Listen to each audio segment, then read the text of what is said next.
Hi mga Kuya Koy, this is Kuya Mike, ang Kuya nyo sa America, and this is for the Kuya Koy list. Alright, so today tutuloy natin yung pag-analyze no, somehow ng mga nominado this week at natapos na natin yung kay Dustin at saka kay Cyril. This time naman is si Bianca and si Shuvi. So, and just in case baka ituhog natin for another video si Ralph and si Josh. All right? So again, using our three criteria. And that is yung storylines and yung presence and yung issues na dinadala, anong mga panibagong issues kanila. All right, we'll do that. By the way, we have a new pope. So, pag-uusapan na muna natin si Bianca and si Shuvi. I think itong grupo na to, itong duo na to, isa sa pinakamalakas in terms of ating criteria or qualifications, no? Na dapat na magstay sa bahay pa rin ni Kuya. Alright, we start out with Shuvi. So in terms of storyline, hindi pa ganun kalakas. Obviously, yung kanilang supposed love na interest or crush ni Shuvi na si Donnie, pansamantala lang yun, no? I mean, natapos. Pero I guess lumabas yung kanyang presence dito. Nakita naman natin na kakaiba itong si Shuvi, and she's not the most refined amongst the housemates in terms of gawe, in terms of pananalita, but may presence, no? Mapupuna mo siya, mapapansin mo siya, and we see that, no? Lalong-lalo na dun sa mga pagsasalita ni Shuvi about yung kilig niya for Donnie, no? Na pinakamalaking crush niya raw si Donnie, and talagang lumabas at talagang kinatuwa natin ang kakaibang character ni Shuvi na ito, no? I don't even know her, but thankfully nakapasok siya dito sa bahay ni Kuya. And then of course, nakita mo naman yung pagsaklolo kay Clarice, na kung saan dahil doon siya ay nominado ni Kuya, automatic nomination. So may automatic nomination because sa pagsaklolo, and parang walang kabog-kabog, walang isip-isip, no? Saklolo, and not even thinking about that lapel microphone. Oh my gosh, napakamahal ng lapel microphone na yun. So, and dahil doon, alam natin na nominated. And yun nga, kasama ang kanyang duo na si Bianca. So, I like this girl. We can see more from the presence ni Shuvi, no?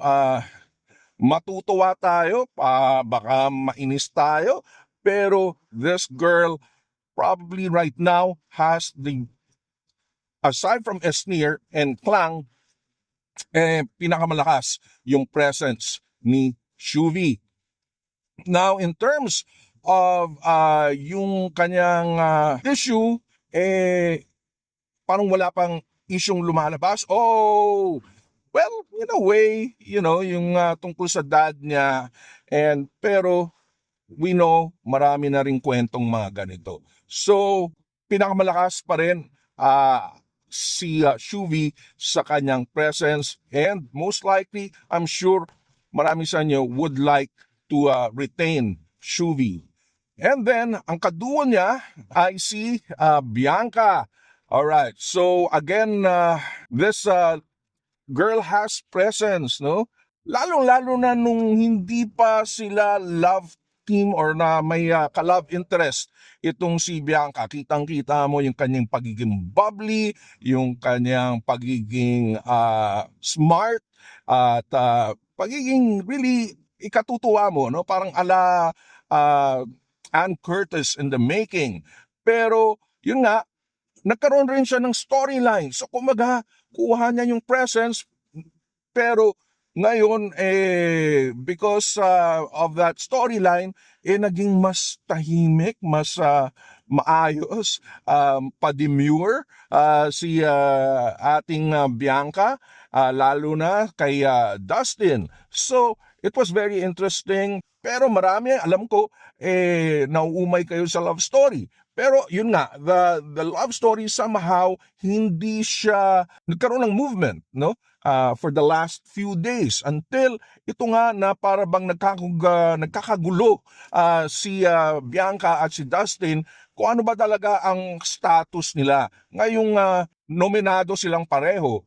You know, kung itutuloy ba nila yung pagiging lovey-dovey nila, pagiging pagkakaroon ng PDA. So that is another at least movement sa love story nitong si Bianca and Dustin. But let's just say matanggal si Dustin. You think it's still worth na makita si Bianca? I'm sure she will be still doing good because of that presence. Okay? Malakas yung malakas yung dating, yung presensya mismo ni Bianca at kagigiliwan nyo just like kay Shuvi. Now, ang issue na lumabas ngayon, aside from the family, marital issue, ganyan-ganyan, well, everyone somehow may ganyang mga issue, even before pa. Itong pagkamatay at feature today ng ni Peach, no? Ang fur baby ni Bianca. That is very new. So we shall find out kung ano nang mangyayari after this. Pero that is it's kind of heavy moment para sa kay Bianca, and it's panibago yun. Kind of acknowledge that, and we have something new here, and katatapos lang no, yung pagpunta ni Donnie with his dog na si Crinkles.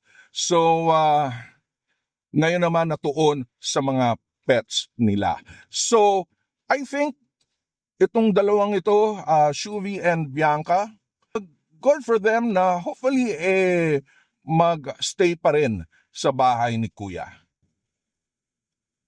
Until next time.